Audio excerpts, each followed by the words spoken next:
கோடமழை கொண்டு வரும் கூந்தல் என்கிற மேகம் ஜாடையில ஏத்திவிடும் தாகம் என்கிற மோகம் கோடியில ஒருத்தியம்மா கோலமயில் ராணி ஆடி வரும் பூங்கலசம் அழகிருக்கும் மேனி தேர் நடந்து தெருவில் வரும் ஊர்வலமா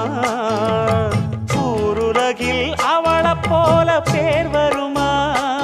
நல்ல பளிங்கு போல சிரிக்கும் மனச பறிக்கும் பவள விரிப்பு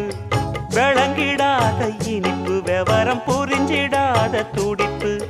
சந்திர ஜோதி வந்தது போல சுந்தர தேவி ஜொலிப்பு கலைவாணியோ ராணியோ அவள்தான் யாரோ சிலை மேல்